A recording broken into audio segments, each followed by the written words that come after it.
April Fool's jokes are pretty like I woke up and I texted the chat, don't believe anything you see today on the internet. Like it happens, man. Yeah. Nah, Tim the back alley psychiatrist will do you just fine, honestly. God, yeah. I'm sure it's a lot cheaper, but he spelled psychiatrist wrong in the side of the van, but I'm sure it's fine. Capitalism would like to know your location. You can't even wear masks.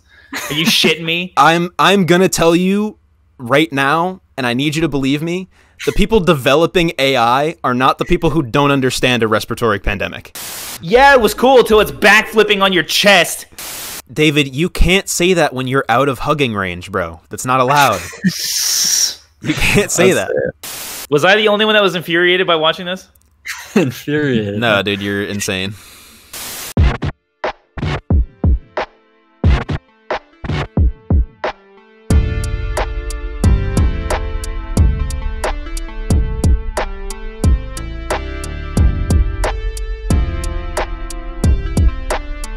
What is this? This is the rolling intro. What is this? Is the rolling intro. You can't even read between the lines with these. There's nothing to read between. Look, these are the lines you read between them. Look. I kind of. Hello? What were you saying?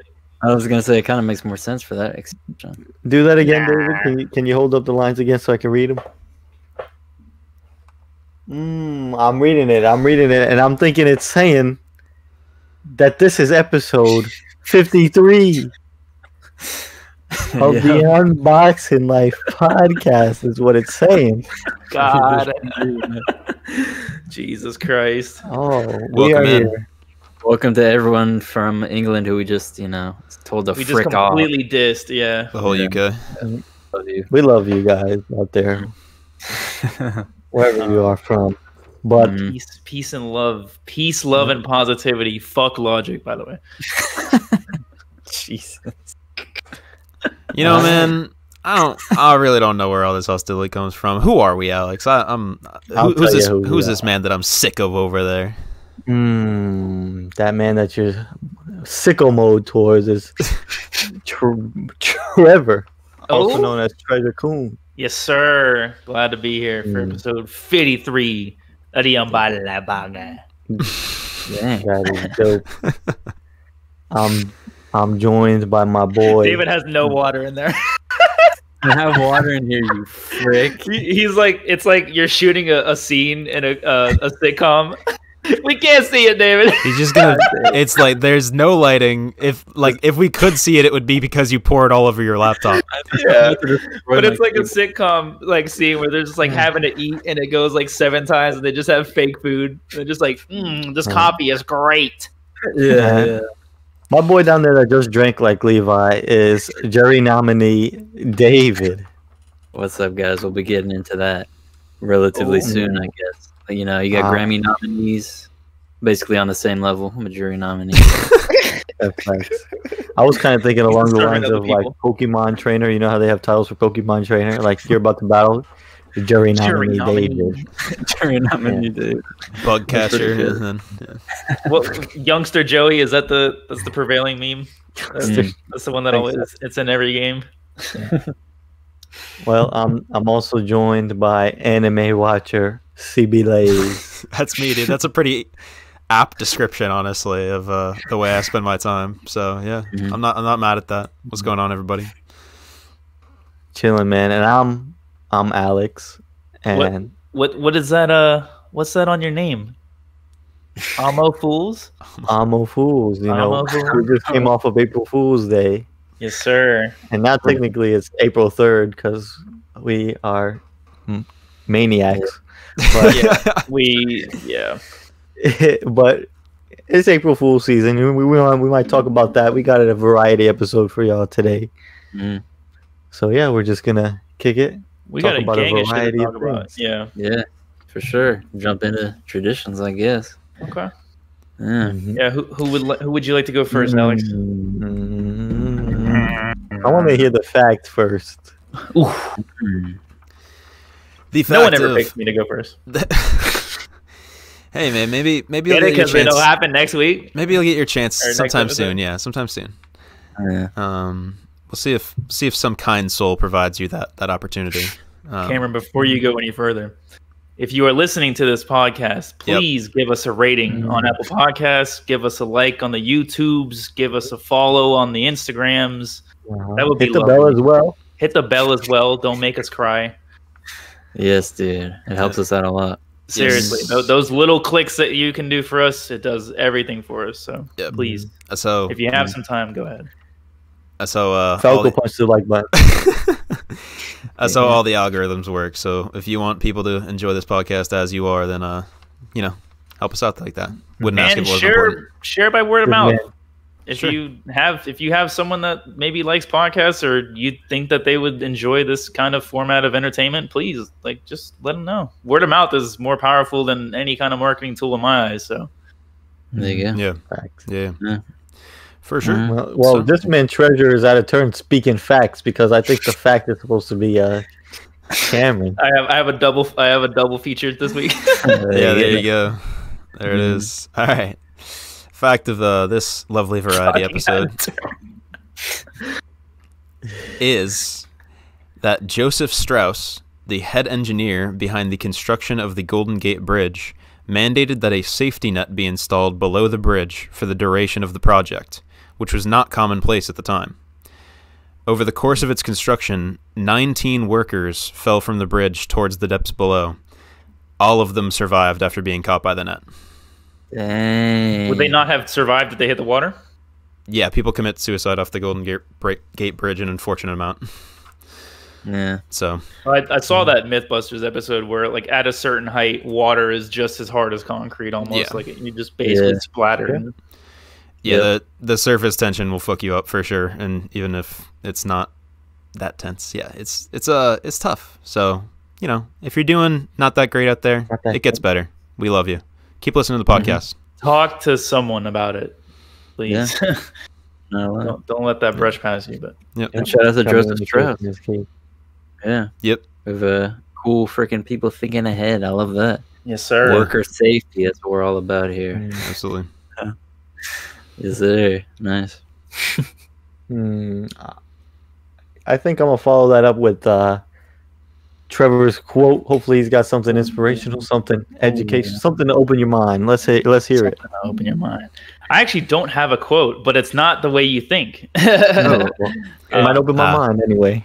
Yeah. So, I like many episodes I've stated so far in this journey of our podcast, I have had a turbulent relationship with my quote. These last couple of weeks, I've done a Black Excellence Council quote from my work that they sent me an email, but they didn't send me an email this Thursday, so I won't be able to do that. So in honor, I guess you could say, or in remembrance for all the Asian American hate that we've endured over the last year, I wanted to highlight an Asian American visionary, and her name is Cecilia Chung. And I'm just going to read this little paragraph. I've found this article it's on Reader's Digest, and it's 12 amazing Asian Americans you didn't learn about in school. So her little paragraph goes, since the early 1990s, Cecilia Chung has been one of the leading voices advocating for transgender rights. As an Asian American HIV-positive transgender woman, Chung began her work in San Francisco, formerly serving as the chair of the San Francisco Human Rights Commission, and later on the Presidential Advisory Council on HIV and AIDS. And it quotes, when I was coming into the movement in the early 90s, transgender people were dying left and right, not just because of violence, but because of what we later found out was HIV. We weren't just fighting for our rights, we were fighting for our lives by demanding treatment and more research. We were also demanding to be seen as human beings. Chung currently works at the Transgender Law Center and is the director of Positively Trans, a project addressing inequities, stigma, and discrimination nationally and in local communities through research, leadership development, and storytelling. So respect people's preferences.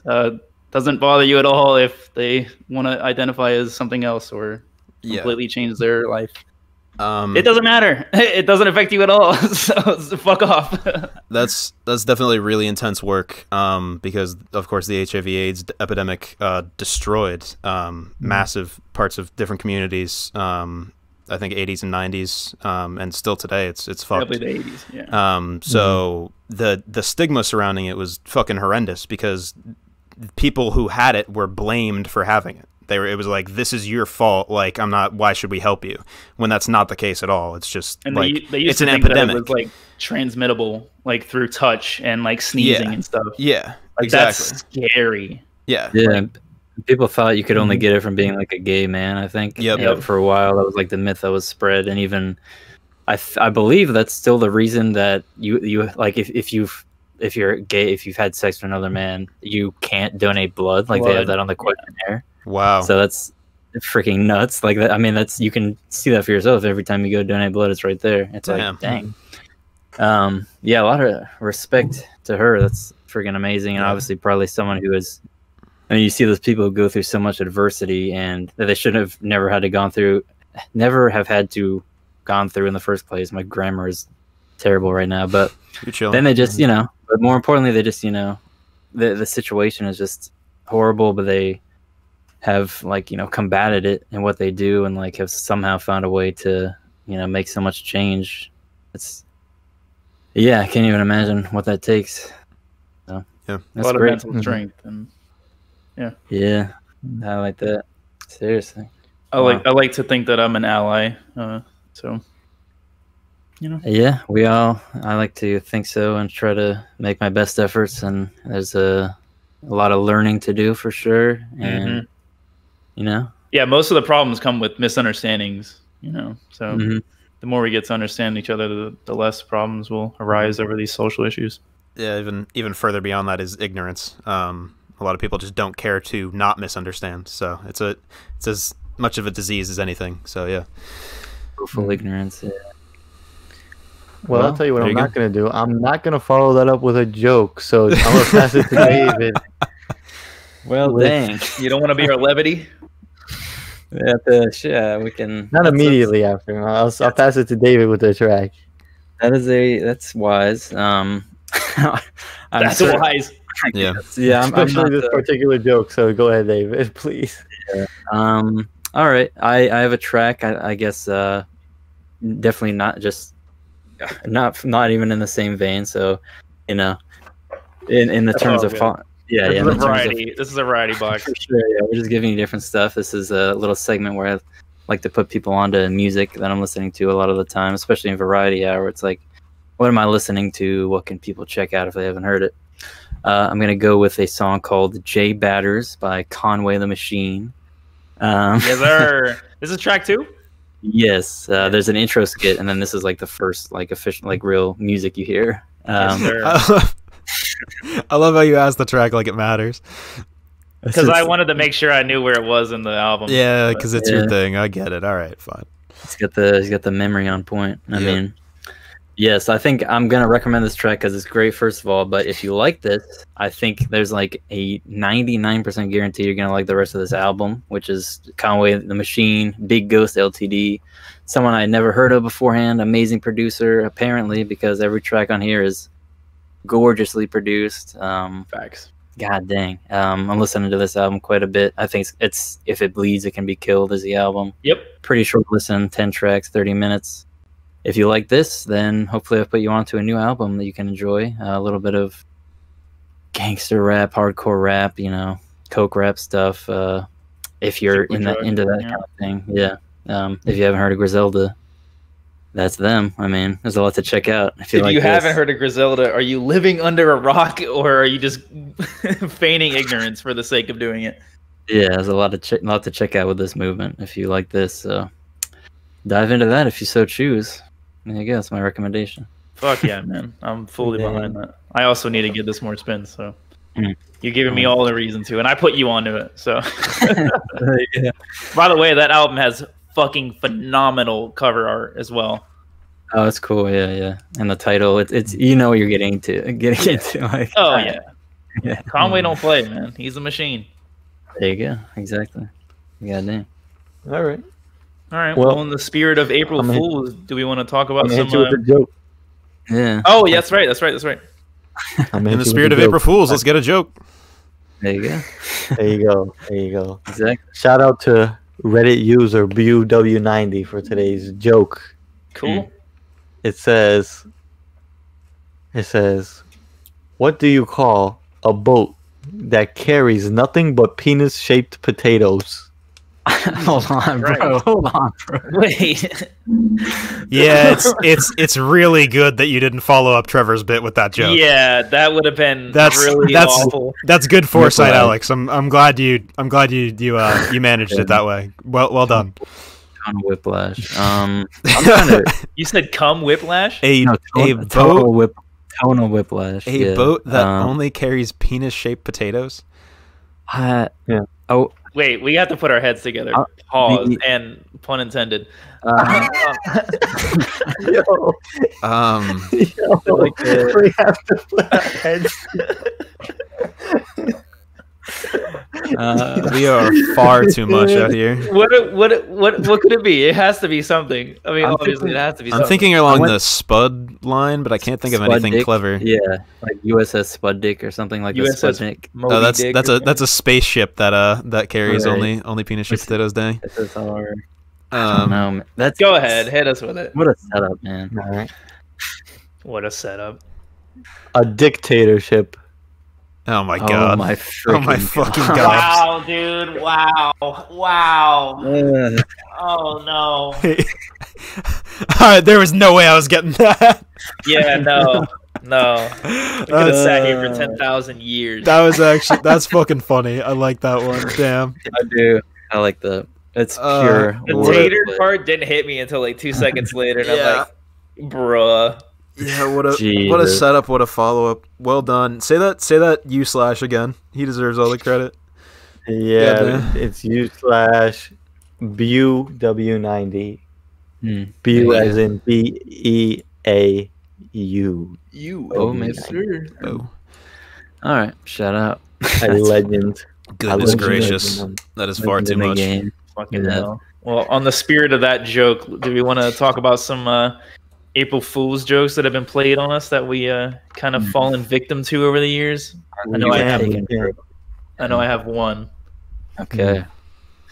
Go ahead, guys. You have stories. I'm Alex, out. This was your bit, so you yeah, all right. I'll go for it because this one is probably the most recent, which is just yesterday or the day before. April 1st, yes. So I was going through my phone as I normally do, my news feed on Google, whatever it be. I see this article from chess.com, and it's talking about the rules of chess are changing, and I'm intrigued because I'm a chess player. If you don't know me, I love the game of chess. I'll play it now and then. I'm playing it before pre-pod. I'm playing it after the pod. I'm playing it during the pod. No, that's not during, but that'd be a flex. Yeah. But yeah, so I see this article. They're changing the rules. I'm like, what could they be changing?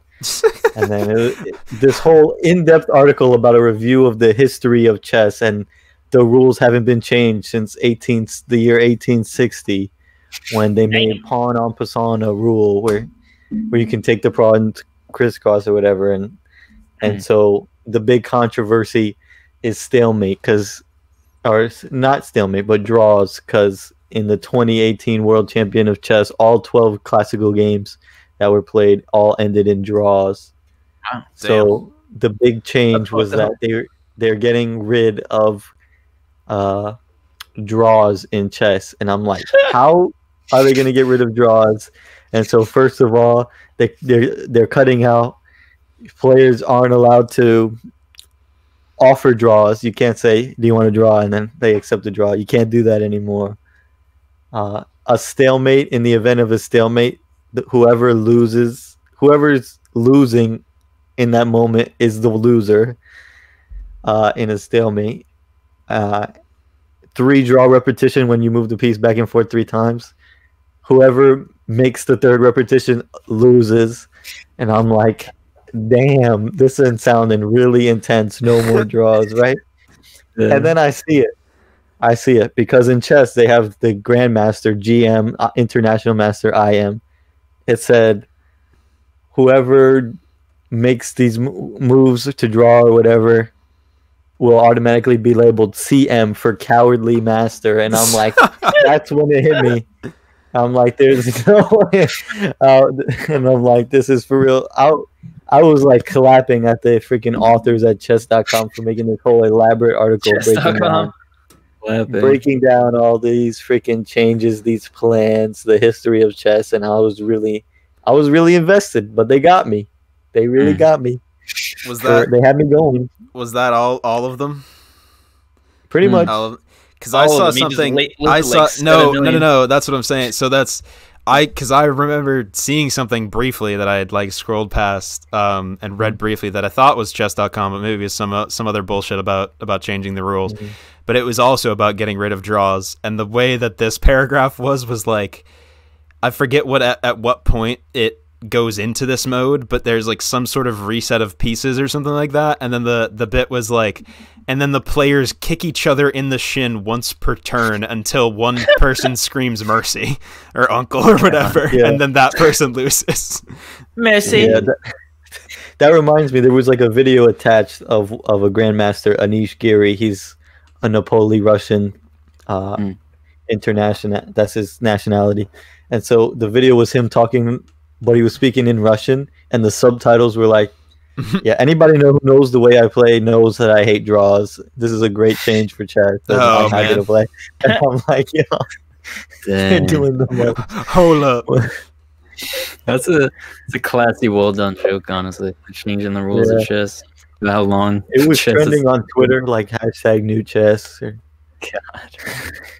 There you go. Absolutely freaking duped. Absolutely freaking duped for sure.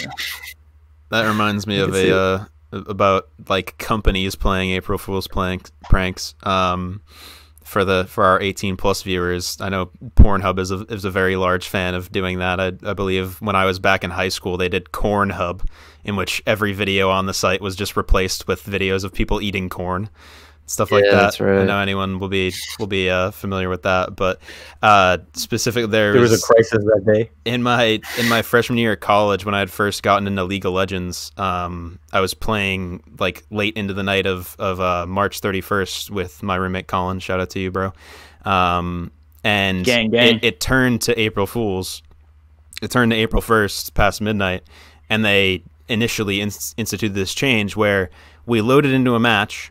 And we get there, and then we see, for anyone who's played League of Legends, there's bot games. So on the enemy team, there's just 5 like computer-controlled players, and so they like made it so that the player names above the heads of the enemy players just said like whatever the name of their champion was, and then bot. And I was like, bro, did you put us in a bot game? And then we were playing the lane, and we were like, yo, these bots are pretty fucking good. Like, we're typing in chat, like, what the hell is going on? And it's just like the chat is just responding like as like bot messages and stuff like that, like stuff that pops up in those games. Like, what the fuck is going on? So we were confused for a good like 20 minutes. And I think we even played another game before we realized like, oh shit, like we're just being had by this game right now. Damn. I wanted to, like, you said Pornhub and like April Fools, and it brought me back to when I was in high school and I was dating Lucy at the time, and I was in like my 6th period class, and she sends me a message, and I look at my phone, and it's a link to this website that tells you basically, it kind of tells you like, it quote unquote tells you how much time you spent watching porn, and it like it tells you your name, tells you your zip code and all that, and it like gives you a detailed report. Yo, this guy has been watching porn for like 60 hours a week, and it's just like, it's like absurd numbers, like where you wouldn't even be able to humanly possibly like reach those numbers. And I'm sitting there like sweating. I'm like, I don't even, like, first of all, why does she know that? Second of all, like, why is she sending me that? And third of all, I don't watch porn that much like that. Like, so I'm just like freaking out, like, yo, I'm being had right now. And then I go to meet her after the class, and I'm like, yo, why did you send me that? And she's like, April Fools. And I'm like, fuck. Get fucked, nerd. I remember that now. Yeah, that was going around. You remember that? Oh, yeah. Yeah. That went around. But I remember you talking about you got had. Yeah, that's hilarious. Yeah, that's one of my stories. But another story I wanted to tell was like I used to work at UPS, and one of my supervisors was like super into rap music, and he used to wear this TDE shirt, or not shirt, a hoodie, and he got it from some show that Kendrick threw like 8 years ago when he was like just bubbling, about to hit stardom or whatever. And so he's like a huge Kendrick fan. He loves Cole too, and we like always talked about hip hop on the low. And he sends me a message, and I wake up to it, and it's a screenshot of, I think, a tweet from Complex, and it was like, breaking news: J. Cole and Kendrick have finally set out a release date for their collab album. And I'm like, holy shit! Like, are you serious? Holy fucking shit! Like, I'm just sitting there like freaking the fuck out, and then he's just, I literally like, I typed to him like instantly. I'm like, yo, like, is this really happening? Like, when is this coming out? And he's like, April Fools, and I'm like, Why? Like, Jesus. I was so pissed. Did you send that to me too? I seem to remember. Think so. Yeah, I think you did. Yeah. Oh my god. I was big head. Yeah, that's a big. I don't think I could come up with any examples of that, but I know for a fact that like there's been plenty of joke releases and stuff like that. I think yesterday even there was I want to say it was maybe it's real, maybe they're just that dumb, but I'm very sure it's fake. A trailer for AMC's Grand Theft Auto: The Show, and so it was like they released the whole thing, and they even got the voice actor for Trevor to do lines over it. Trevor, the video game character, obviously, not the person who voices the puppet. It's always the most popular video game of all time. Yeah. So anyway, so that, but now I'm just of the opinion where I just like don't believe any new release on April 1st, and if it's still true on April 2nd, I just think the company was retarded for like putting that out like that. It's just like, why? Right. Like, no one's gonna believe you. You're not gonna get the hype you want. Like, you're dumb as hell for that. Yeah, it's a weird choice for sure. Yeah. That's a company I used to follow online, Rooster Teeth, who, made a ton of internet. I guess still does make a ton of internet content.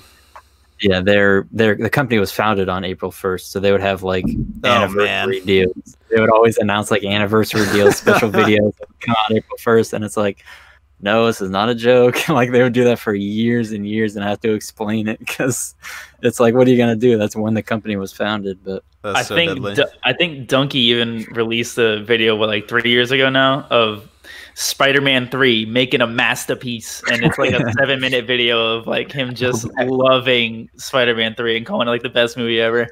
Yeah, pretty good, man. Donkey's fire, but yeah.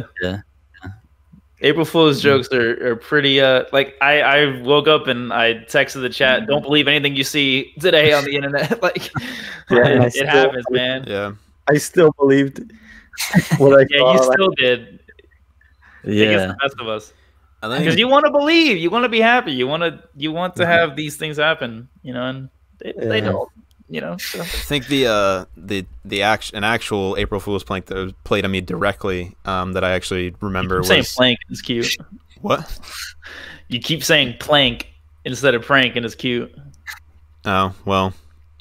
Plank. Oh well. Anyway, an April Fool's prank that was played on me.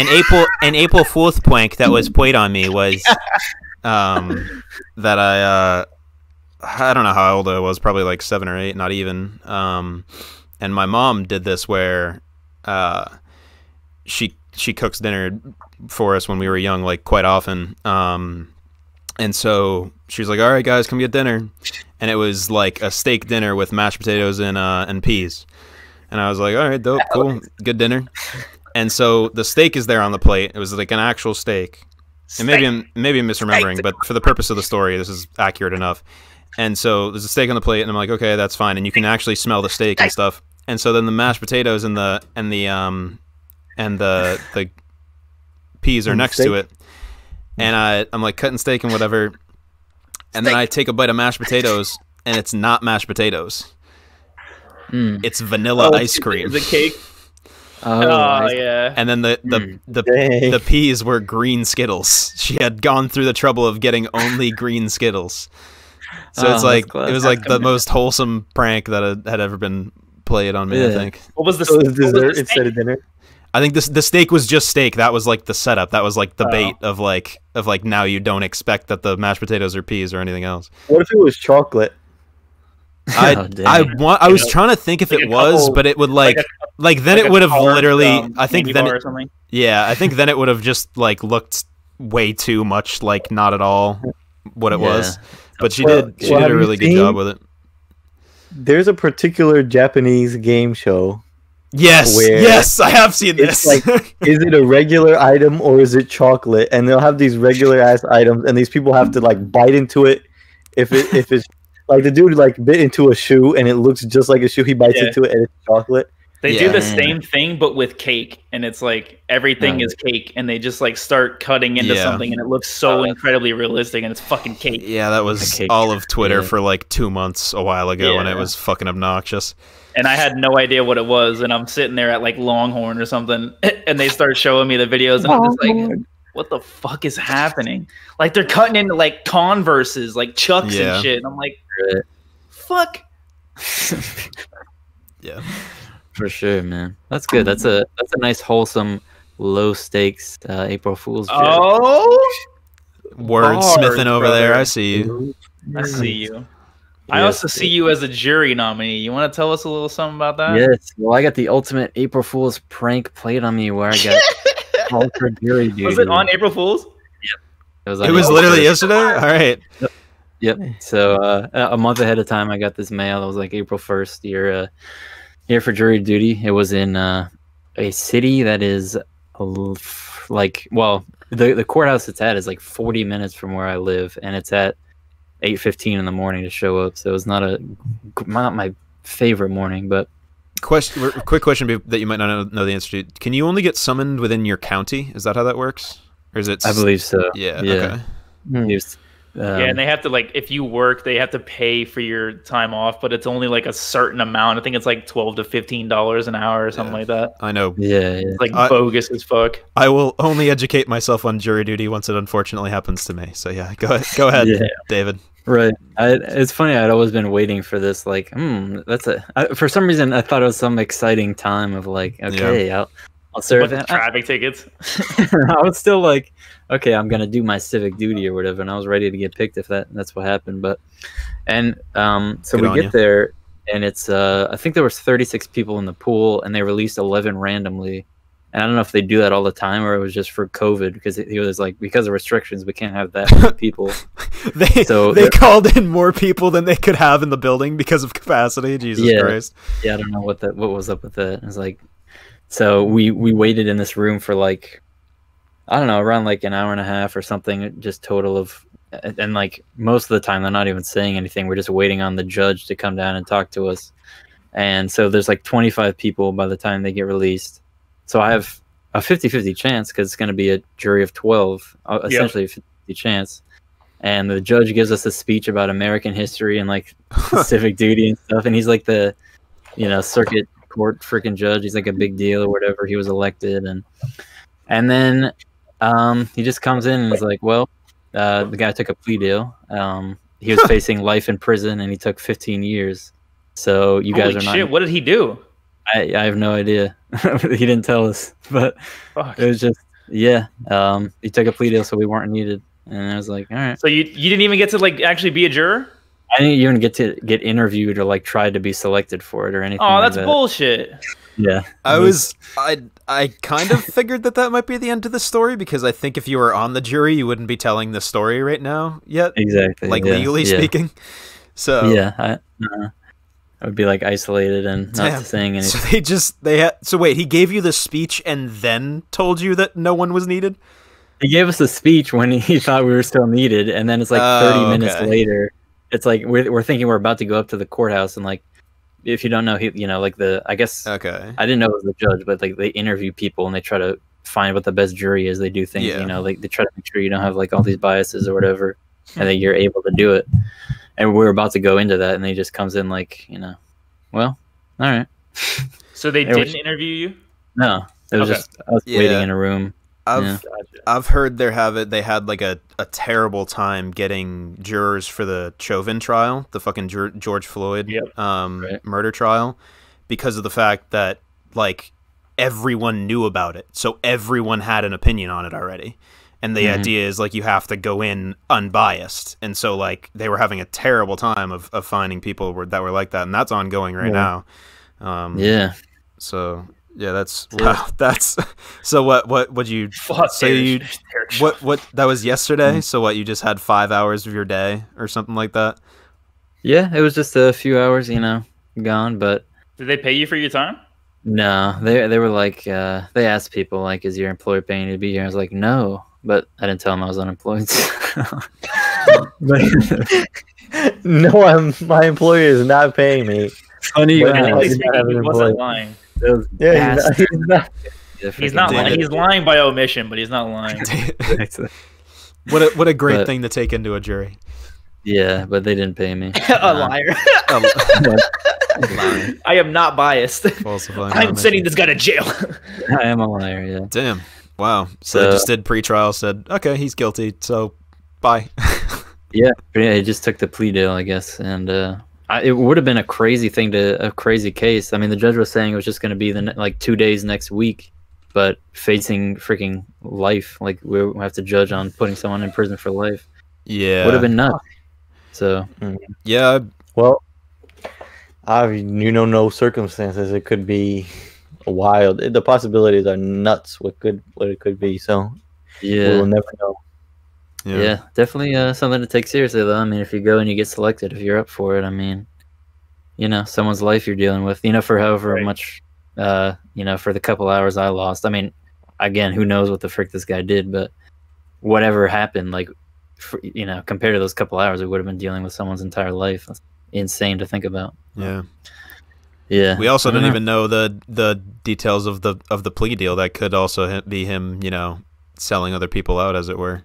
Like even because a lot of the times, obviously, you get 25 to life or whatever, and then they cut it down to 20 to 25 for, harsh crimes like that, just because you saved the court the time and money of putting you through the trial, basically is how that is looked at, to my knowledge. But yeah, that's very, there's a lot of circumstances that could play out as, but yeah, it's interesting to me that he said it would take 2 days, because I know certain murder trials and stuff like that where the evidence is scummy, you can take weeks and months of going in and out of the courthouse. So if he said it was going to take 2 days, the evidence was probably fucking mounted against him. They probably had him on record, him or her, I guess, just on recording, or everything against him or her. I don't know. I did it. I'm imagining it's something like that. I did it. Yeah, when he said 2 days, I thought it was some minor thing that we had to judge, but it must have been a open and shut, I guess. Yeah. Anyway. Yeah. They're never taking me alive. You robotic son bitch. You'll never take me alive, you robotic son bitch. Yeah. So yeah, I mean, that's intros for a character. Speaking of robots. True. Okay, so let me intro this real quick. So, my lovely lady told me, or she sent me this video, which is it's like a 5-minute video on the synopsis of the evolution of this robotics company called Boston Dynamics. Shout out. And no, not shout out Boston. to this company. Shout out to Boston, not shout out to this company. Not shout out to Boston. Frick. Yeah, fuck them. Fuck Boston. But you know what? No, she sent me the video. Yo, you gotta laugh from Alex. Holy shit! He said, "You know what?" That's history, man. Right there. We recorded that. That was Alex's wheeze. Yeah, dude. That was clean. The accent was good. Feels good, man. The accent was good. There it is. Anyways, so she sent me this video out of nowhere, and she's like, "Yo, can y'all please cover this on the podcast? I want to know your thoughts." And I had no idea what it was, so I clicked on it and I watched it, and it's a synopsis of the past 13 years. I don't know when it started. It was either 2008 or 2010, and it shows the growth of this company and their invention of this robot, and there's various iterations of it, and I forget the names, but there's one that's like like a dog. There's one that runs like a cheetah. There's one that's like pretty humanoid. Yeah, that can kind of walk just as fluidly as a human being. They got. There's one that can parkour. They got 3 main ones. It's that do various things, but the 3 main ones I believe are the ones that look like dogs or big cats. I think one's called a cheetah. They were breaking world speed records and stuff. One that looks like is like humanoid that stands up straight on 2 legs and has arms, and they show the evolution of it being able to jump around and keep its balance and stuff like that. And then the one that's just like a I guess it's kind of a combo of the 2 almost at points, where it has a like a lever and a hook at the end to like manipulate stuff. So yeah, go ahead. Yeah, like open doors without being controlled. Are you shitting me? Are you fucking shitting me? Oh man. Yeah. Was I the only one that was infuriated by watching this? Infuriated. No, dude, you're insane. I was definitely getting some Fallout vibes, like the robots like doing stuff. I'm like, yo, what was going through my head is like, why does this robot need to look like a dog? Why does it have to look like a person? Like, why do we need this? Why do we need a robot that looks like me? Hey man, I don't want that. You know what they say is that God is the greatest architect, right? So everything. Yeah, so we're just playing God. That's fun. everything in nature is like so many designs of engineering and things have been taken from natural. I mean, birds were studied heavily to make planes, obviously, right? Like it just starts from there. So it's all that stuff, like fluid dynamics, aerodynamics, all that stuff is adapted from nature a lot of the time. So that's where we start. You make the thing look like a dog. You make it look like a person. It's just how it is. Yeah, and then it's ripping your arms off. That's fun. It's all fun and games till it should become. I think it's 3. 4 doesn't have a campaign. And it's some Terminator type shit. Yeah. And we're gonna have a war with the robots. And no, there will be no war. They will stomp on us like we are ants, brother. There's no stopping. Man. There's no man. You're all for this robotic shit, aren't you? Not in the way you think I am. Okay. I think this is ridiculous. I think that technology can be used for good. Basically, I'm against. Well, I'm not against. I don't know. It's tough because there's so many apocalyptic AI movies. Like you said, Skynet is an AI. Is like a quote unquote like perfect movies, AI. Books, TV series. iRobot is what you're thinking of right now with fucking Will Smith, where there's like the army of fucking robots that takes over the world, and they teach it. They strictly of Terminator. Well, and 1984 and all that good stuff. Either way, there's plenty of them. Have you ever seen iRobot? Of course, I've seen that. Yes. Okay. I referenced it when we were talking about the autopilots. Oh yeah. You did. You're right. But yeah, I mean, fire. I don't know. I think it's cool as shit, dude. I think there needs to be a lot of ethics involved. I think we need to take it slow, but I think like all this stuff is very, very interesting and fun. Yeah. Capitalism would like to know your location. That's true. At a certain point, it's not going to be too slow anymore. No, bro. This is like this is gonna ramp up very significantly. Yeah. All I could imagine is that freaking cheetah robot pouncing on my chest, like. Yo, honestly, David could take that robot. Contextually, yeah, you could take that robot. David could take that robot. That's an old reference at this point. I just don't want to get bulldozed by a robot coming at me 60 miles an hour. I'm good. What do you do to that? I don't know. I'm not too. A German Shepherd will fuck you up right now, bro. Like I don't. It doesn't need. We're not going that far.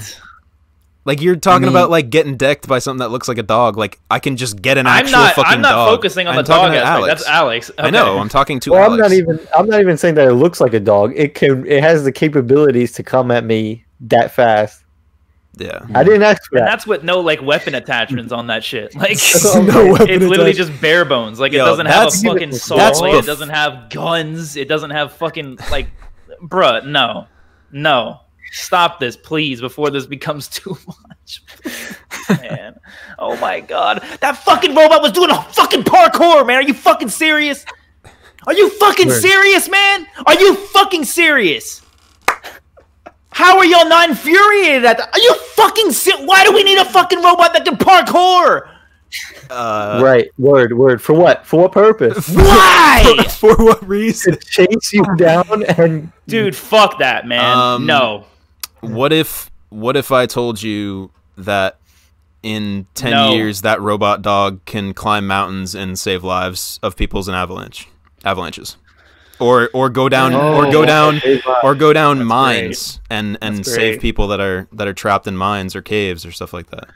And we don't have to risk human lives to do like things like that.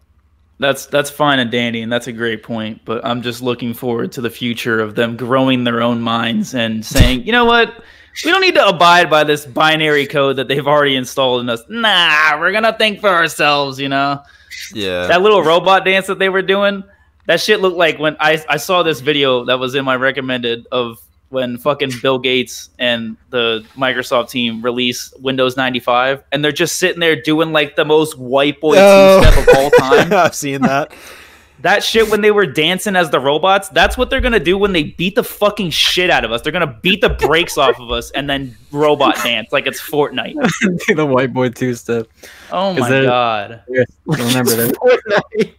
Fortnite. Look up, I should have had you. It fucking parkours, dude. I could not get over that. I should have had you do it before. Beautifully, too. There was multiple iterations of altitude, man. It was like 4 feet, and then it was 8 feet, and then he backflipped. It does do a backflip. That shit was cool as fuck. Yeah, it was cool until it's backflipping on your chest. Oh my fucking God. There's going to be no war. We're going to get completely ass wiped. Like, they're just going to wipe our ass with like 6 million because I'm Eminem. It's going to be like The Walking Dead, except the zombies are the robots, God. And there's people just hiding in like sewers. Oh. From like the robots outside. Oh my God. That's funny as hell. The only people alive are the people who have bunkers and vaults and are literally hiding for life. But all jokes aside, I think what Cameron brought up is a very valid point. Like maybe it could, maybe I'm just being very silly, but you know, a lot of this stuff in entertainment, it's kind of hard not to believe that at a certain point, it's not going to obey our orders anymore.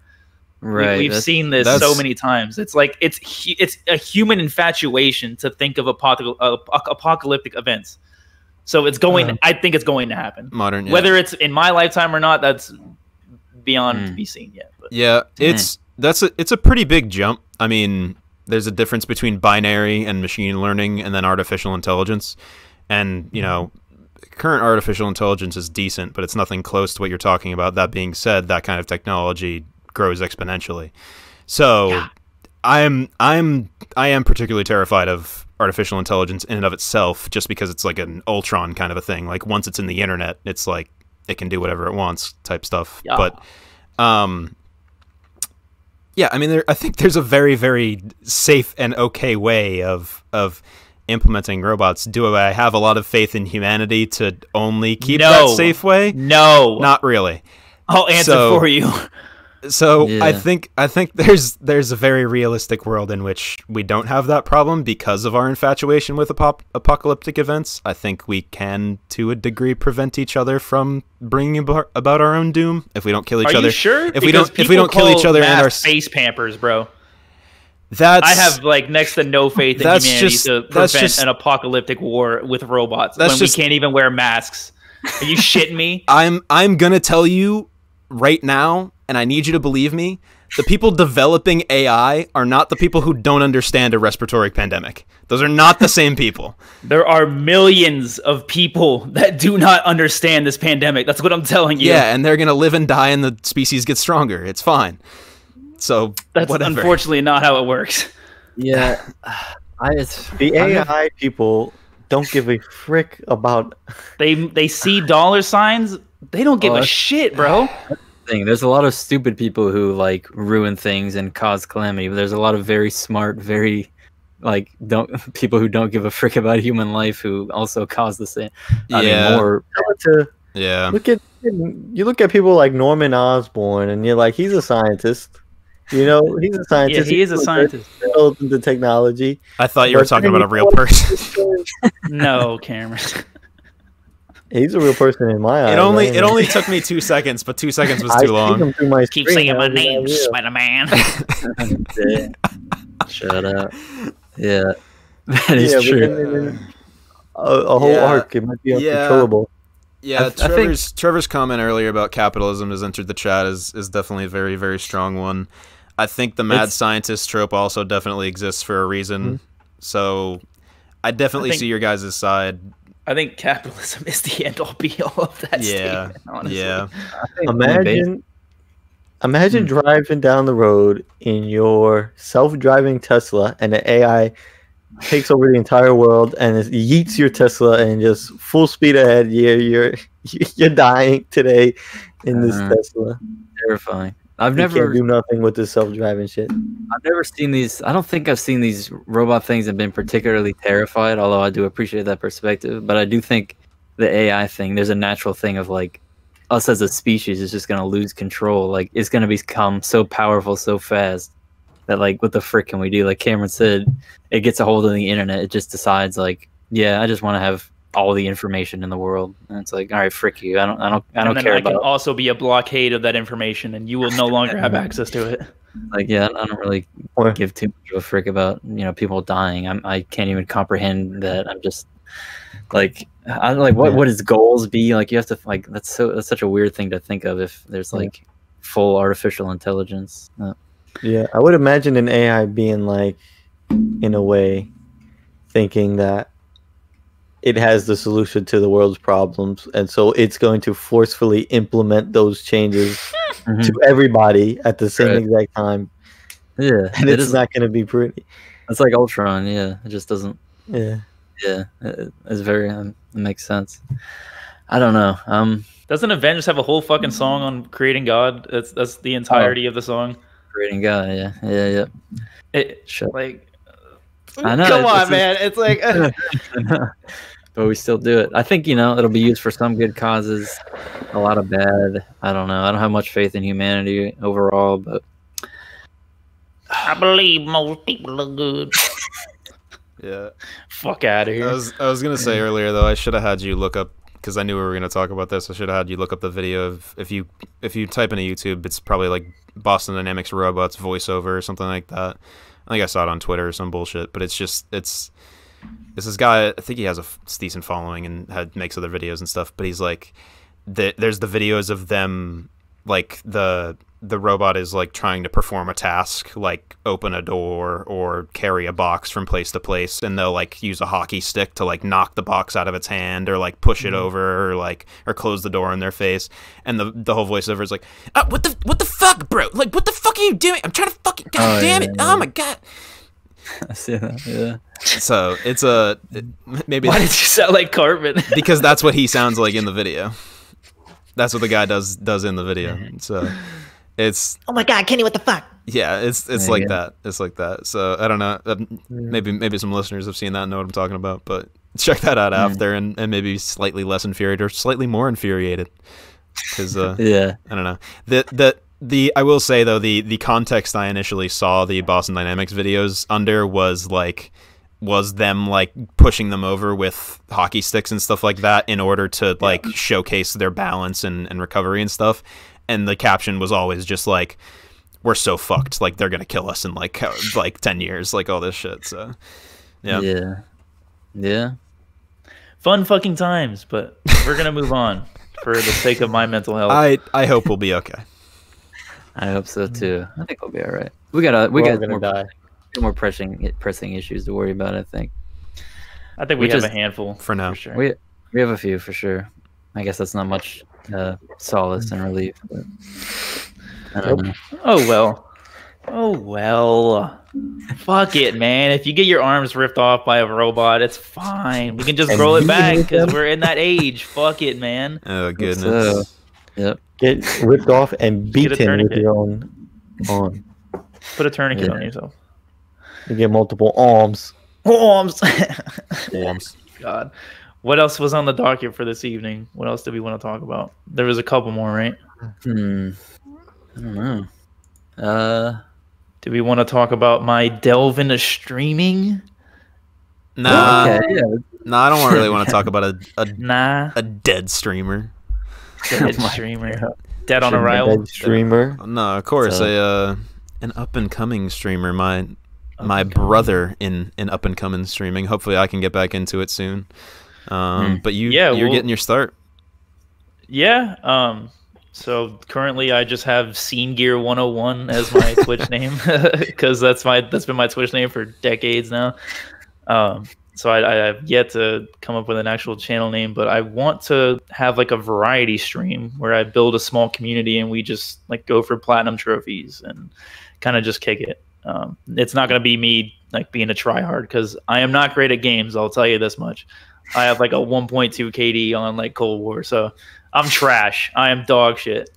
And like just playing the campaign, my aim was so rusty. I was like, I played this before. Like, like what was happening with my aim? Well, when you were on Realism today. Yeah. Yeah.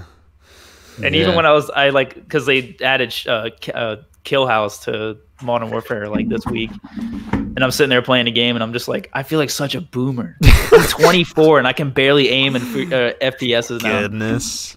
Yeah, just out of practice. Yeah. Yeah, that's exciting But- time. Yeah. Yeah, it's cool. I didn't want to keep the conversation on me too much. I just wanted to like bring it up because the reason why I wanted to do, I said, nah, we're highlighting. yeah, Up and coming. yes, sir. The reason why I wanted to bring it up was because it hit me that, and I'm forever grateful for having this job and like being able to afford my apartment that I'm currently living in. But it hit me like a ton of bricks this week that it is not what I want to do for the rest of my life. And obviously I wouldn't be doing it for the rest of my life because I can move in the company. But the idea of being a professional for the rest of my life and retiring at 65 and, you know, that spiel, you know, that they just drill into you that you need to do this. You need to go to college. You need to get a job. You need to work 40 years or whatever. The Like, it American hit me dream, like baby. It is the American dream. Yeah. And it's to keep you in line. It's to not like foster creativity. And that's what I kind of want to get away from, like, as soon as possible. And I'm not saying that I want to leave this company because I love my job. No, I don't love my job, actually. I love the team and I love that I can afford what I have, but it is not what I want to do with my life. So I'm taking steps to become independent and kind of be an entrepreneur in a sense. And I wanted your guys' take on that because I know where David stands on that kind of. But I wanted to find other ways of monetizing my life. And obviously I don't want to like jump into streaming thinking that, I just want to make money off it, because I don't. Like I said in the last episode, or like, what is that, 52, 51, that I could care less about being rich. It's just like I want to be able to afford what I want to do in life. I don't care about being rich at all. So if I could sustain my life streaming and fucking having a podcast, that would be goals. Like this, if this pops off and we were able to monetize it, or we signed a deal to some platform or something like that, and we just made an honest living doing this, that would be so dope. You know?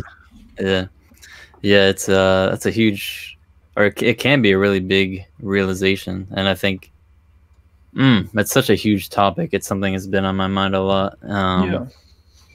Like I think even realizing that people can be scared to realize that and sort of move away from the traditional path. Yeah, the norm. Security, as there's a lot of security in that. And all due respect to people who are just, salaried people, whatever, they go to work, they it doesn't need to be anything too special, but then they come home and they have a family life or whatever it is. A lot of people in my family have been in, the military or like factory jobs or like stuff that's just hard work for your, there's some variation there obviously, but just like, what it is. Trevor said he sort of knows my thoughts. I'm definitely like, I'm too much in the direction of like doubting that stuff and being so averse to it that like sometimes I need to realize when like you know, sometimes obviously you need to like put some time in and put that grind in. It's something you don't want to do. You got to think of it as like a means to an end. Yeah. So like this job that I'm currently in, like I said, if my employer ever hears this, I am completely thankful for this position. Like, I want that to be crystal clear. I'm serious because like people get like I get it. Like people get fucked for that. Yeah, no, I get it. I don't think they'll ever find this podcast, but let alone this episode. Yeah, but like 50 fucking minutes. Title this episode Trevor hates his job. No, but you have to think of it as like a means to an end where you have this goal and you have to facilitate it monetarily. So momentarily, you're going to do something that you necessarily do not like, whether it's a job, you know, like any sort of task that requires money to be made in order to facilitate your dream. So this might take me 6 months. It might take me 6 years before I'm in a position to say, hey, I can quit. You know, I can do this for a living now. I have 1,000 people that tune in, and of that 1,000 people, 500 people are subbed, and that's enough money for me to quit my job. That would be great, but that comes with time. So you have to, like you said, you have to put in that grind. And I fully think that you should get like at least a part-time job so that you can start making some money and you can start having some strides into what you want to do. I don't necessarily know your life goals, so maybe we could like take this time to talk about it. Not necessarily like life goals, but like just things that you want to do for a living. Well, I think for me, at a young age, I had a lot of people. Because I want to be a medical doctor. I've had a lot of family as nurses and doctors and whatnot, so I've kind of been in that direction of the medical field, and I always kind of wanted to do something that I like. I wanted to be in a job where I would like be helping people some way, like helping others. And obviously, I was already going in the direction of medical field, so I decided on wanting to be a doctor. I know it's not the easiest path, so I battled a lot in my head of is this what I really want to do. And even now, as I'm working towards medical school, there's still a lot of unknowns. You know, my goals might change depending on variables that are out of my control, and some of them are in my control. So, and I fully think that like if you put the time in to like if you just took a year off from school and you put all your assets and all your time into producing music and developing a graphic design portfolio, you would make bank because you are incredibly talented in terms of music and design. Like you could totally make that into a living. Yeah, thank you. Thank you. And same with David. You got options. It's good to know you have options. I thought about doing stuff like that, or I even thought about being like a game designer at one point, but then I thought like I'm in a job, but I'm not like actively. I want to actively help people in some way. So whether it's like literally saving their life or something like that, that's what I want. That's kind of what I wanted to do, like something noble. And so that's what kind of guided me to deciding this. I mean, I've done a lot of volunteer work with church. Like when we had all those hurricanes back to back, like my church sent me to like different places, like for like trips to go clean up. Like I've been to the Keys when they got hit a couple years ago with hurricanes, and we stayed there for like a week just cleaning up every day, new places to go, new people's homes were destroyed, trees on top of their homes, on top of their cars, and the least we could do was cut up the trees and take them out because they got a lot of stuff to worry about. And so it's always kind of like helping people in some type of way. That's something that I wanted to do regularly, which, like I'm saying, is kind of leading me to where I have artistic hobbies for sure, but as much as I love them as hobbies. You know, I don't think I would love it if it was my everyday, because I kind of get this inspiration to do things in spurts, if that makes any sense, in bursts of inspiration. Like like I couldn't sit down and force myself every day to do something artistic because that's not how it works. But and so when I do feel like I want to make music or make art, I'll make sure I have the time to sit down and do it. But it's not something I wanted to do all the time. I think what you're saying in your particular situation, I totally understand because, and not everybody is like me going to medical school in that type of field.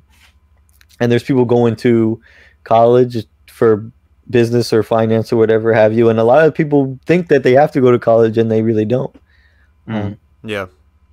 Or they find themselves in college and they decided that at such a young age that they wanted to be in college, and then now they're in college and they realizing more about themselves as they grow, and that's not what they really want to do, but they're already in a financial hole and all this and that, and then they get stuck. So it's difficult for sure. I would obviously like to, in your situation, you're very. I'd like to report this post for the reason being that I'm in this photo and I don't like it. Yeah. It's a Sorry, I didn't mean to cut you off at reality. the end of your point. No, it's a reality. So I get Trevor what he's saying. You know, he's grateful to be in the position he's in, and I'm happy he's making big moves. You know, he's in his own spot. He's got his own career going for him, but he's got something missing. So if not he for wants me, to stream, man. he wants to podcast. Yeah, it's not for me. Being a professional is unfortunately not for me. I'm quickly growing to see that. Like, I don't foresee there ever being any soul like answering questions being answered for like working this kind of job, working any kind of job where like you're even slightly like questioning why you're there 40 hours a week. Like, you're only on this planet so long, and then people are just drilled. There's an idea that's drilled in their head that they have to make money all the time. Like, once you become 18, that's all you have to worry about for like the next until you die. It's kind of bullshit. Yeah, you can't just drop. You can't drop every. Sorry to just say, but like, it also infuriates me when people are just like, follow your dreams, and it's like, okay, like, I don't know. Everyone's dreams are obviously different, and the way you go about achieving them are different. So like, I hate like there's like.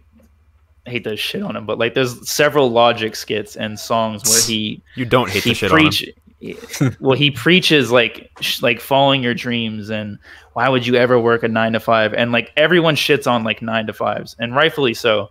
But then like people that work those 9 to 5s, like you're kind of shitting on them too. Like if they're not following their dreams and they're not happy with where they are and they're not dropping everything that they're doing, then they're just like, they're another cog in the machine. Is like, that's not how it goes. Like, there's a lot more nuance to it. Yeah. Nuance is a good word. I was gonna say gray area. I think it's the end bit of The Incredible True Story, where he talks about where is the old timey speech of, you know, that it's ridiculous to just chase money and to for your priority to be money as opposed to actually enjoying getting up out of bed every morning is inane. And I think that a lot. I talked about talked on the podcast previously about my identity crisis that I had when I realized that like my best case scenario was just grinding CS all day, computer science all day for 5 days or more a week, because a lot of computer scientists keep even worse hours than that. And a lot of people fucking love doing it, and that's great. And I realized that I wasn't going to love doing it. I realized I was just like suffering burnout when I was doing like a quarter of the work that I would be if I was actually doing the professional job. And I was just bored to tears by a lot of it. So it's like, yeah. And the other thing being that, like Trevor alluded to or even said outright, is the idea of like shitting on 9 to 5s, but also like that being dumb in and of itself, and the fact being that like you cannot simultaneously demean the people who provide a service as well as demand that service be provided to you. It's not it's like you literally just embarrass the fuck out of yourself if you do that, because you're just dumb as hell. Like people who walk into fucking McDonald's and like demand better service because like you're just teenagers flipping, or you're just flipping burgers, like what do you know? It's like you're here at McDonald's to buy what I am cooking. Like it's like, don't be a fucking dickhead about it. So yeah, I agree with you completely. That's why I got into streaming to begin with. I've found doing this podcast that putting effort into this type of content creation is something that I enjoy putting a large amount of hours and a large amount of effort into significantly. That's why I have 10 pages of notes for the podcast that you're going to hear next week, and why I have notes every episode. I love putting the effort in, and I love bringing the best show possible. So that, you know, when more and more people find us and rate us 5 stars on Apple Podcasts, hey, you can have this backlog, and these previous episodes can get more views because we're putting out good content now, as opposed to being like, oh, it's early, it doesn't matter. It's like, no, like this is like, we're putting effort in, we're making entertainment that we believe deserves to be consumed, essentially. So that's the same thing that I got into streaming with. I've, like, while I'm on my job hunt, I feel a sense of like almost weirdly guilt is the best way to describe it, if I'm like like trying to put effort into streaming while also not putting, like, it feels like I'm not spending enough time finding gainful employment as you have currently, Trevor. Because I'm trying, that feels like the most logical steps for me is to, you know, get gainful employment to start taking chunks out of my student loans and like all that stuff, because I'm on a timer. Like, I've graduated, I have to start paying these back soon. I'm not going to become a fucking like tens of thousands of dollars, tens of thousands of dollars a month streamer in the next 6 months. It's not going to happen.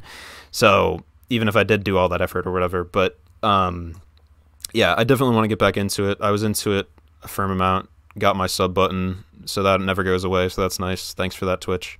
You know, Twitch Prime CB Lays on Twitch, haha. But yeah, it's I want to get back into that. I was also doing a lot of like try hard streaming, but also doing fun with friends, but the capture card I had wasn't allowing game chat to come through, so I was just talking to my fucking self. So it was like a whole balance of stuff that I like wasn't producing the content I wanted to produce, so that was frustrating.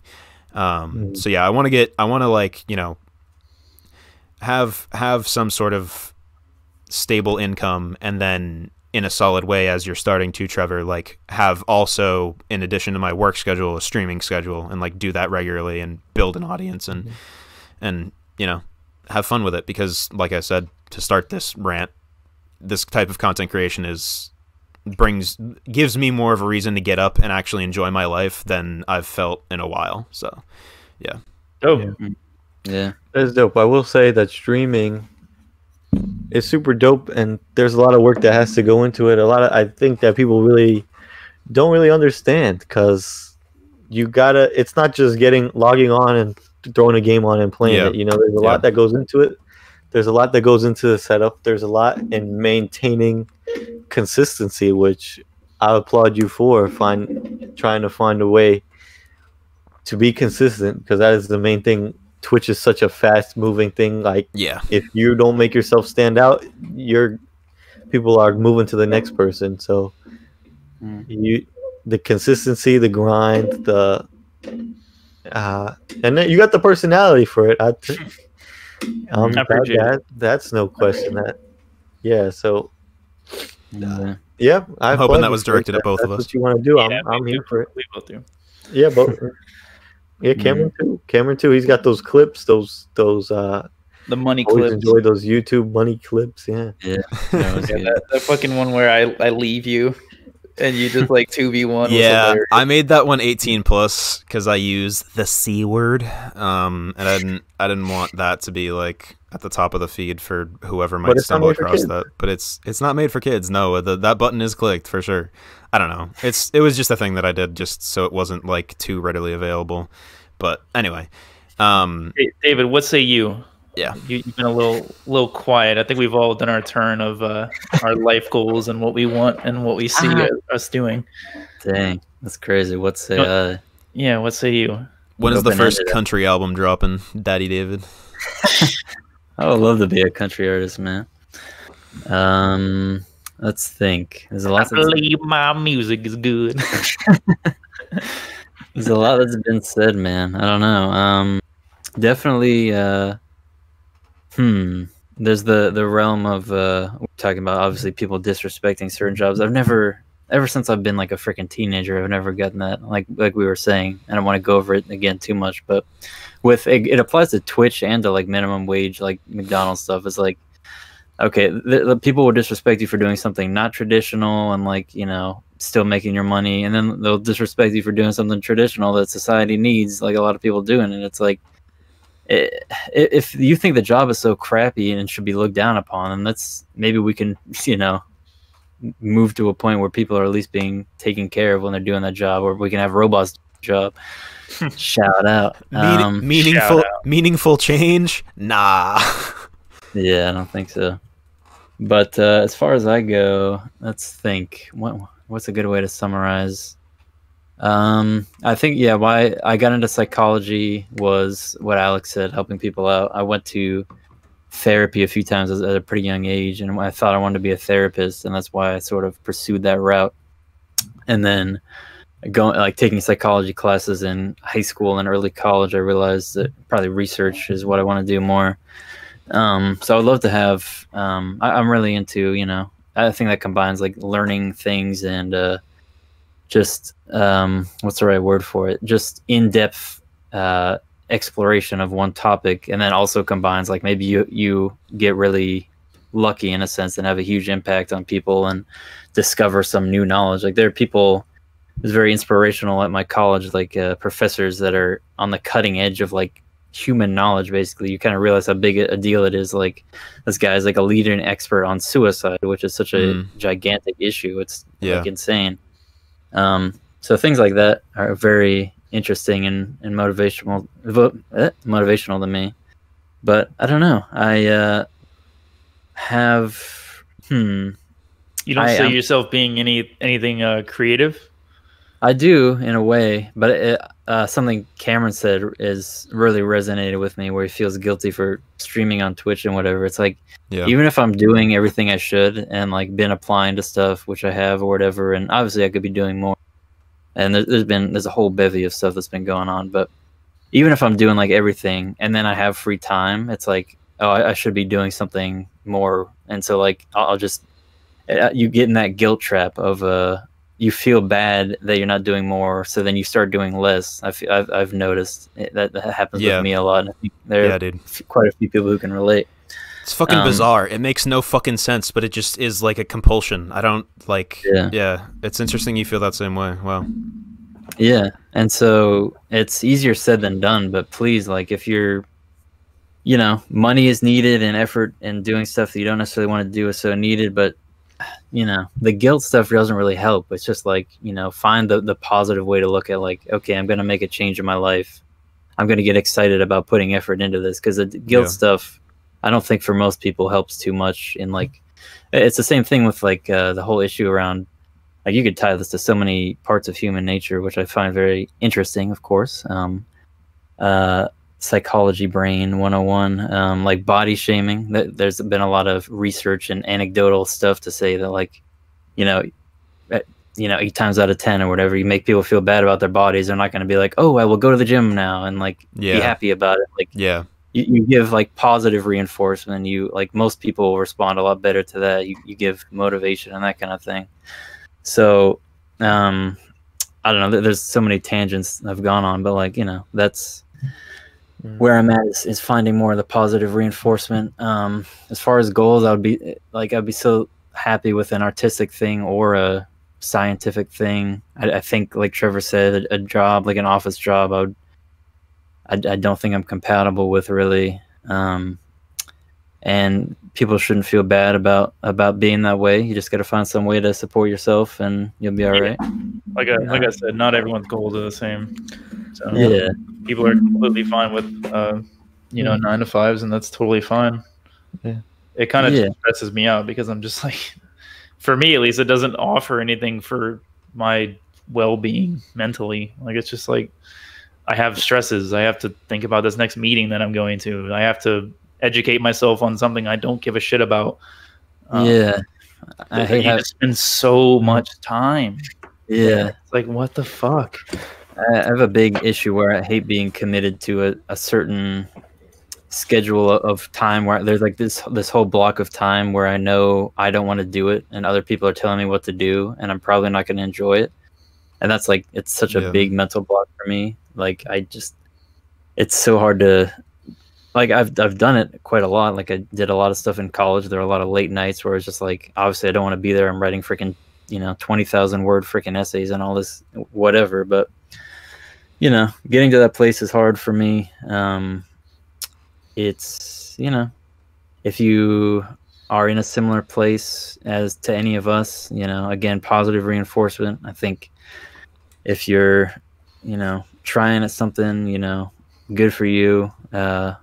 There's always time to try something new and get into a new path. Don't think like people nowadays, even like in their 20s, are like, dang, like I can't restart now. I can't do something new now. It's like, you really got a lot of time. I like to, There are people that become movie stars when they're like fucking 55. Like, yeah, there's plenty of you have no idea what the life that you lead. Yeah, there's a lot of infographics of people, starting their lives is a really bad way to put it.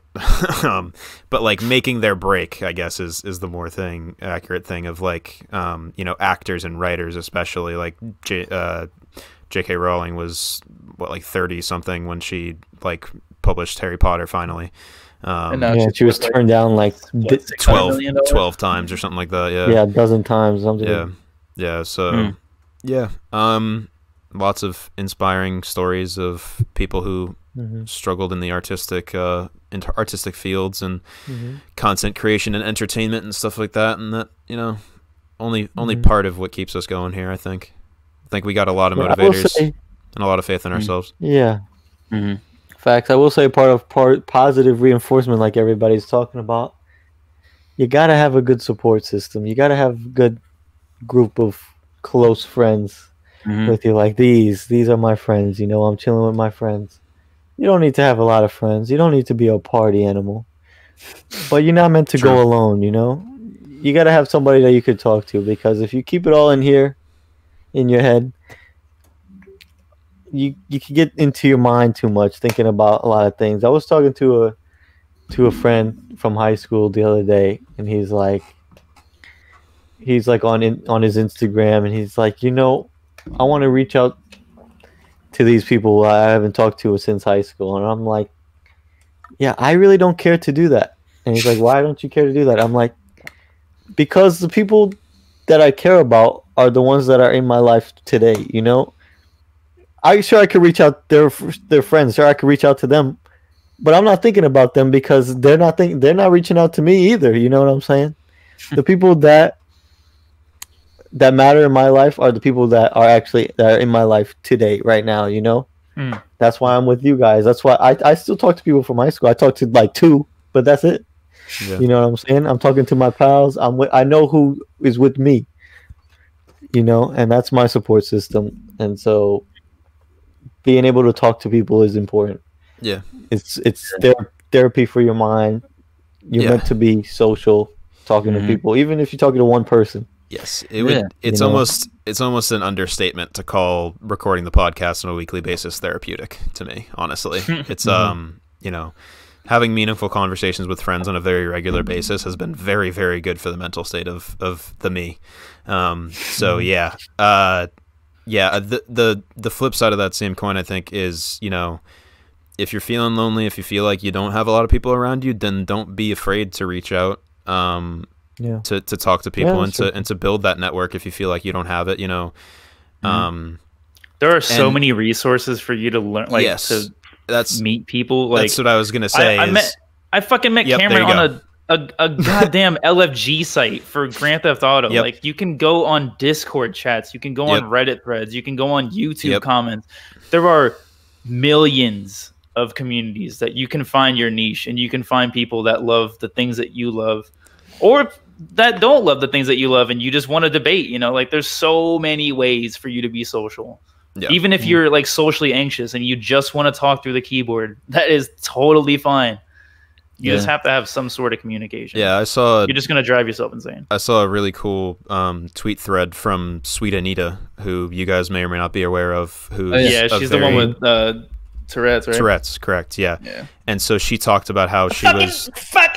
I love her, dude. She is so genuinely funny, bro. She owns her Tourette's in like a very, very inspiring way. It's a condition that like was very, very stigmatized and still is in a lot of ways. Her story was about how she was unemployable because of her tics, because, you know, it's tough to put someone at the front counter and then have them cuss out customers all day that don't know that this person has Tourette's. It's like you can't just like drape a sign around their head and expect everyone to be okay with that. It's like it's tough. It's tough for both sides there. So she was self-employed and she did all these things, and then her story was that she started playing Overwatch and stuff like that, and she was able to use push to talk on her PC, and so she was able to have people like fall in love with her personality and like understand who she actually is before they knew anything about her condition. And so like that's a technological story more than anything about how beautiful it is to be able to make friendships over the internet and stuff like that, and to have all these resources that can allow you to, if you play it right, like have as good a life as you can live.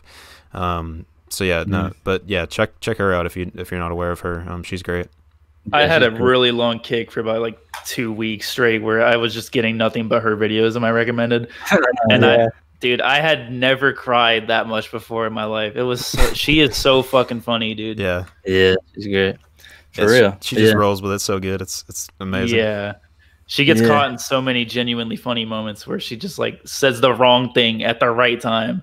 And it's just and she just plays off it. Yeah. She knows it's great. There's if you think you can't meet anyone who will like you or vibe with you, or just meet people to talk to, you can. I mean, it's crazy. I mean, I don't have half as many problems as so many people, but I've had thoughts like that before. Like, you know, in high school before I met, you know, Trevor and the friend group along with Trevor, and like, or just in middle school or whatever the heck. Like, there's a point where like I was transitioning out of a friend group from elementary school who I'd been friends with my whole life, and I'm just like, all right, well, where are my friends now? Like, right. And I freaking would, you know, I would eat lunch alone. I would go like just sit in like the bathroom stall so no one would see that I'm alone at lunch. I would like walk around the campus, like trying to like change up my walking pattern so people didn't realize I was just by myself the entire hour. David, you can't say that when you're out of hugging range, bro. That's not allowed. You can't say that. I was saying, yeah, but give him an e-hug. Give him e-hugs all around. Yeah, but it's fine. Like I'm much better now. I have so many friends who I care about very much, and I feel like care about me. And like it just, you know, some kid, you know, randomly came up and talked to me one day in gym class. You know, we already know. And then there's other shout out. You know who you are. There's just other, like, you meet people through people. You might just have to meet that one person. Like, one person came up to me, or you just, I don't know. There's so many ways it can happen. Yeah, because when you're by yourself, man, your brain will just, especially if you're, I think a lot of people's brains work this way. Maybe some people are immune to this, but generally speaking, your thoughts will just freaking turn on you, and you just, like, that always happens with me. Like, it's such a fuel for depression and that kind of thing. And just know that if you're in that kind of lonely place, like, you can't trust a lot of the thoughts you have about yourself. Like, a lot of these negative ones, they'll start trending more and more negative, and just like, they will sabotage the frick out of you. And know that, like, your thoughts aren't necessarily who you are. They just come up, and your brain just pulls them out of your subconscious to like frick with you. Honestly, it's like, not even that. Well, like, to add to that, like, if you don't communicate with someone on like these like pivotal issues of the world, like in a certain sense, like any kind of issues, if you have like meaningful conversations with someone, if you don't have those, you're warping yourself to only believing what you see the world as and not what someone else sees it as. And that's where, like, at least in my mind, that's how like racism continues to live in this country and in the world, where they don't see anything wrong, and they're just stuck in their ways, when, you know, you need to open your eyes and hear other perspectives to be able to grow, at least for me. Yeah, very true. Yeah, that's definitely a step beyond just personal mental health care, which, yeah, we definitely still have a stigma against in the world, but America a lot of the time. But yeah, mental health is physical health. Your brain is the most important fucking organ in your body. So how would you like not want to take care of that as much, if not more, than everything else? So yeah, it's you know, shit happens, dude. Like my depression was largely just chemical imbalance, and I went on meds for a while and corrected it and then got off them. Like there's nothing to be ashamed about like any sort of medication, any sort of therapy you have to go to. It's like it's just take care of yourselves and make sure you're doing everything you can to help yourself. And if that's not the case now, just keep on trucking through, and eventually it will be. Yeah, frick the stigmas. I've been to like 5 therapists in my life, and I've taken 2 different types of antidepressants. And guess what? They all helped. They were all nice. It was good. Yeah, I needed, or I didn't. Even if I didn't need them, I wanted, like, it helped a lot. At certain points, I did need them, and it's fine. And you know, also be careful on those. Of course, use them responsibly. Use them as directed, not as you prescribe them to be. Get them from a psychiatrist and take them properly. Yes, of course. A licensed psychiatrist. Licensed, yes. Nah, Tim the back alley psychiatrist will do you just fine, honestly. God, yeah. I'm sure it's a lot cheaper, but he spelled psychiatrist wrong in the side of the van, but I'm sure it's fine. He spelled psychiatrist S-I. Site. S-Y. Yeah, there you go. I think this was a pretty productive conversation. Yeah. I hope so, man. Nice to get the mental wheels rolling. Yep. On these, the bottom line, good luck to Trevor on his stream. That's how we started.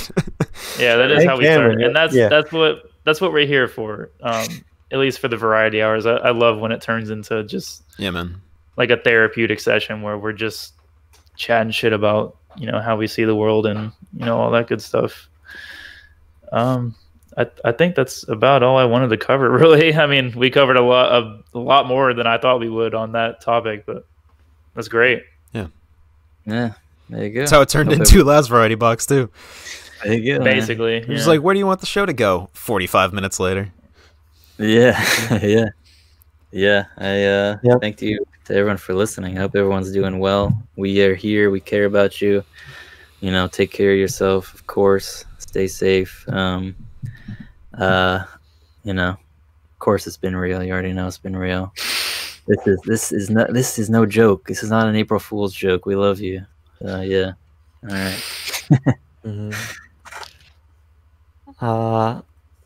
If you like these types of variety boxes, these past 2 variety boxes have been similar style. If you like in these style videos, just give us a like, give us a rating, whatever you want to give us. Type a comment. If you don't like it, let us know why you don't like it. Please let us know. We would love to improve. As my grammar didn't improve, so it's fine. Big facts. Yep. With that, I'm just gonna say I love my boys, and I love all of you listeners. Yep. Yes, sir. If you want to hear more from us, start a conversation with us, you can find us on socials at Unboxing Life Pod and r/Unboxing Life Podcast for the Reddit.